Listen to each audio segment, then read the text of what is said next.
Alright everyone, सकाळ तर होऊ द्या या नावाचा एक चित्रपट आलेला आहे आणि मी सुरुवातीलाच तुम्हाला सगळ्यांना सांगते, की हा चित्रपट ॲक्चुअली ओ-टी-टीवर येण्याजोगा होता.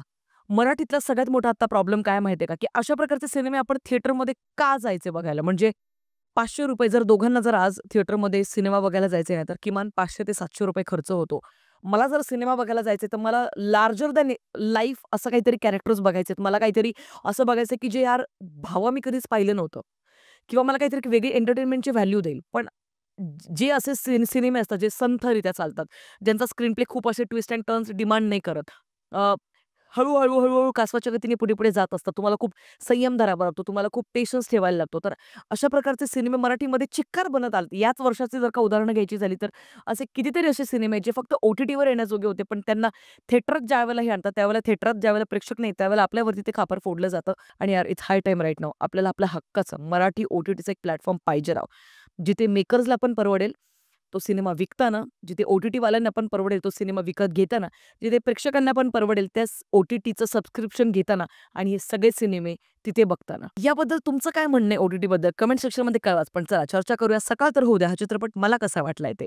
तर सुबोध भावे आणि मानसी नाईक या दोघांच्या आजूबाजूला फिरणारा हा चित्रपट आहे. सकाळ तर होऊ द्या. खरंच सांगायचं झालं तर नाव अजिबातच कन्व्हिन्सिंग नाहीये. वारंवार तीच तक्रार आपण प्रत्येक मराठी व्हिडिओमध्ये करत आलोय, की मराठी चित्रपटांची नावं ज्यावेळेला हे ठेवतायत ना, त्यावेळेला ती नावं अजिबात कन्व्हिन्सिंग वाटत नाही. नाव तुमच्या चित्रपटाची पॅकेजिंग असतं.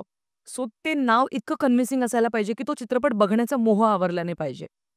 ते नाव तितकं गूढ पाहिजे किंवा ते नाव तितकं ईझी टू प्रोनाउन्स पाहिजे, की आपण ज्यावेळेला त्याचं प्रोनन्सिएशन करतोय त्यावेळेला पटकन मला सुचलं पण पाहिजे. आता मला 3 महिन्यानंतर कधी ह्या चित्रपटाचं नाव सुद्धा आठवणार नाहीये, हेच मी तुम्हाला सांगतेय. वडापाव, कोथिंबीर भाजी, पावभाजी तिथं सोडूनच जातो. तो तर अख्खा डायरेक्ट वेगळाच जॉनर आहे. त्याच्यामध्ये नको आणि मी आत्ताच ऐकलं, की तुमच्याचकडनं कळलंय, की कडीपत्ता नावाचा चित्रपट पण येतोय. ह्यांचं काय करायचं रे? लसूण, मिरची, कोथिंबीर म्हणजे हे फोडणी दिल्याशिवाय तर काय राहणार नाहीत असं तरी मला वाटतंय. आता बघा एकंदरीत या संपूर्ण चित्रपटामध्ये फक्त 2च कास्ट आहेत म्हणजे सुबोध भावे आणि मानसी नाईक या दोघांच्याच आजूबाजूला फिरणारा हा चित्रपट आहे, हे तुम्हाला आधीच सांगितलं. आता चित्रपटाची संपूर्ण कथा ही एका रात्रीची आहे आणि त्याच्यामुळे त्यांनी ते नाव दिलं की सकाळ तर होऊ द्या. पण आता एकंदरीत प्लॉटबद्दल चर्चा करायची झाली तर काही अशी कारणं होतात सुबोध भावेच्या आयुष्यात, की जेणेकरून तो त्याचा म्हणजे त्याचं आयुष्य संपवायला निघतो आणि मग त्यावेळेला त्याला मानसी नाईक भेटते. मग मानसी नाईक ही का भेटते? तिथेच का भेटते? कशी भेटते? कोण आहे ती एक्झॅक्टली? आणि मग नंतर काय होतं? मग दोघे जण मग घरी जातात आणि मग त्याच्यानंतर चर्चा होते. काय चर्चा होते? कशाबद्दल चर्चा होते? नंतर काय-काय गुपितं आपल्या सगळ्यांसमोर येतात. तर हा सगळा अख्खा प्लॉट आहे या चित्रपटाचा. चला तर मंडळी सगळ्यात आधी पॉझिटिव्ह ॲस्पेक्ट्सबद्दल चर्चा करूया, की या चित्रपटातलं नक्की काय-काय आहे जे मला आवडलं.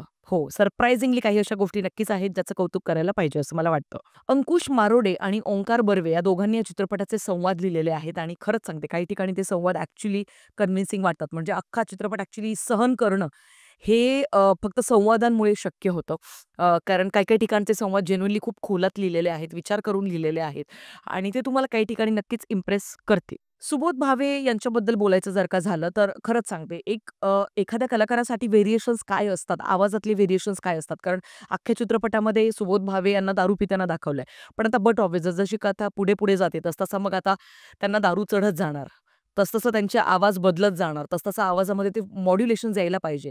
स्टोरी सांगताना काही ठिकाणी फंबल होणार आहे किंवा काही ठिकाणी बोबडी वळल्यागत बोललं जाणार आहे. हे छोटे-छोटे बारकावे जे आहेत, त्या डिटेलिंग ज्या आहेत, त्या त्यांनी मेंटेन केल्यात एका मोनोलॉगमध्ये. कारण सेकंड हाल्फमध्ये ॲक्चुअली जिथे आता ते गुपित फुटतं, की नक्की असं काय घडलंय भावाच्या आयुष्यात, की भाऊ डायरेक्ट आयुष्य संपवायला निघालाय.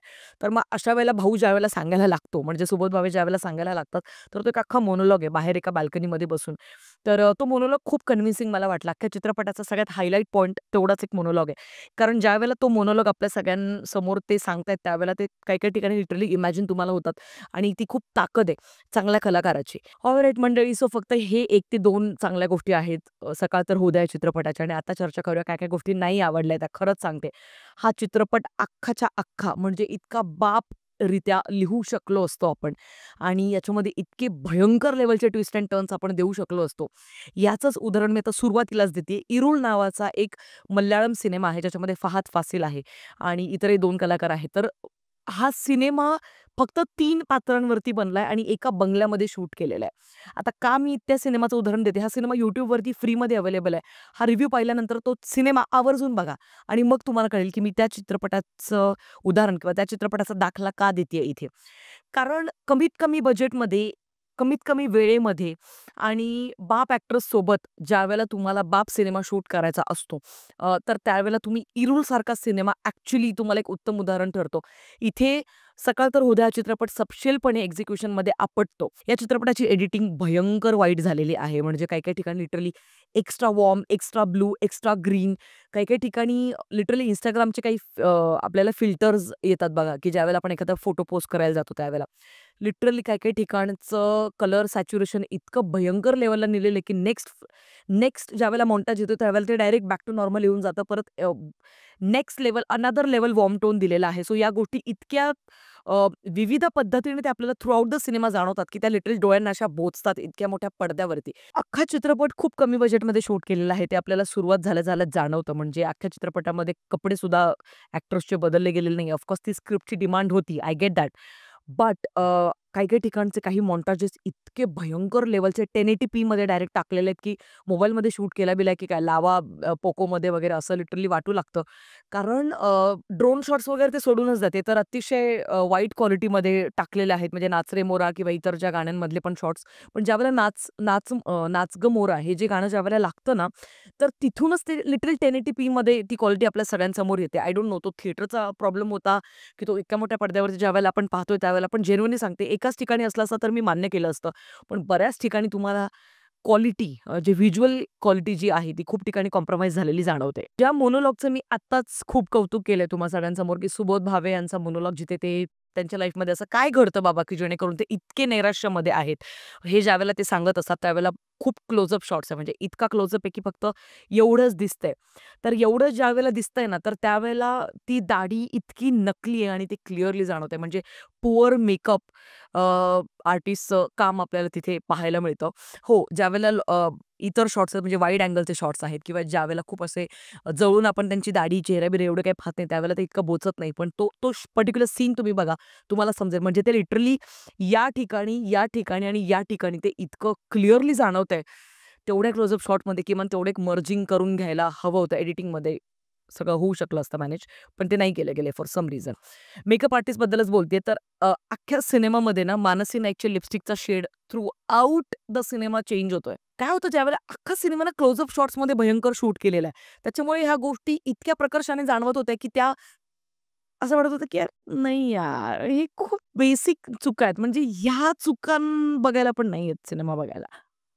बाकीच्या तांत्रिक गोष्टी या सगळ्या गोष्टींबद्दल तर आपण बोलतोच आहोत. पण मेकअपमध्ये इतक्या क्लोजअप शॉटमध्ये ह्या चुका नाहीयेत. ह्या एक्सेप्टेबलच नाही होत तुम्हाला. आता बघा परत एकदा मी त्याच मोनोलॉगवरती येईल, की ज्यावेळेला अख्ख्या सिनेमामध्ये आपल्याला हे समजतं ना, की दोघांची बॅक स्टोरी काय? तर ती बॅक स्टोरी फक्त त्यांनी संवादाच्या मार्फत आपल्या सगळ्यांसमोर मांडली. ऑफकोर्स तिथे पण संवाद चांगलेच आहेत, त्याबद्दल काही शंका नाही.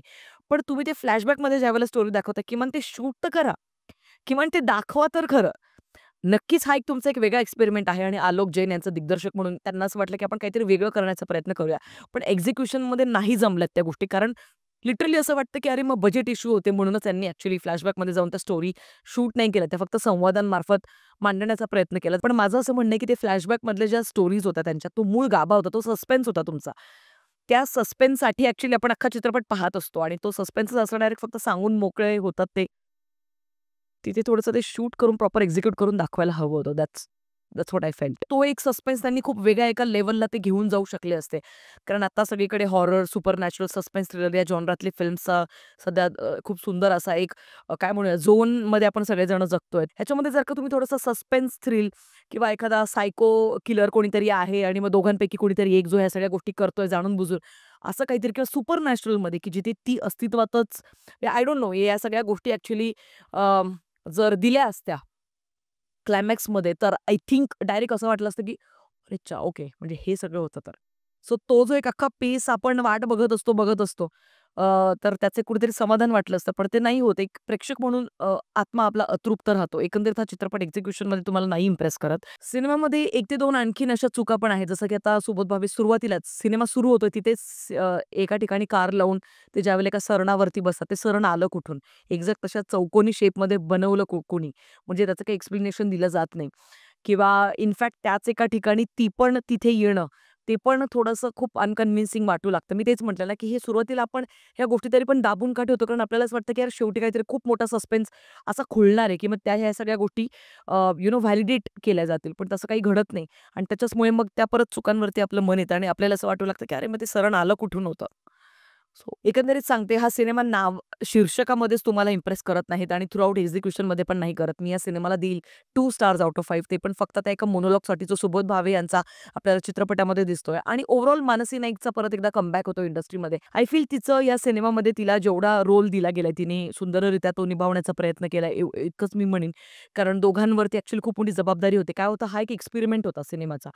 की एक वेगळ्या प्रकारचा सिनेमा जिथे फक्त संवाद चालू आहेत, फक्त डायलॉग्स चालू आहेत, बाकी काहीच नाही होत फक्त dialogues, dialogue, dialogues, dialogues, dialogues आणि त्याच्यामुळे खूप मोठी जबाबदारी असते ॲक्चुअली आर्टिस्टवरती, कलाकारांवरती, की तुम्हाला तो सिनेमा पुढे निभावून न्यायचा आहे. अर्थात पुअर एक्झिक्युशनमुळे, पुअर व्हिडिओ क्वालिटीमुळे, पुअर एडिटिंगमुळे आणि पुअर स्क्रीन प्लेमुळे आणि makeup artist seriously guys I feel की आता एक नवीन मेकअप आर्टिस्टच्या रेंजला हायर करायची गरज आहे इंडस्ट्रीमध्ये किंवा नवीन सेट डिझायनर या सगळ्या नव्या लोकांना हायर करा म्हणजे फ्रेशनेस येईल जरा आउटपुटमध्ये. एकंदरीत हे होतं माझं मत सकाळ तर उद्या चित्रपटाबद्दल. तुमचं काय मत आहे ते मला कमेंट सेक्शनमध्ये नक्कीच कळवा. भेटूया पुढच्या व्हिडिओमध्ये. तोपर्यंत काळजी घ्या. Peace out.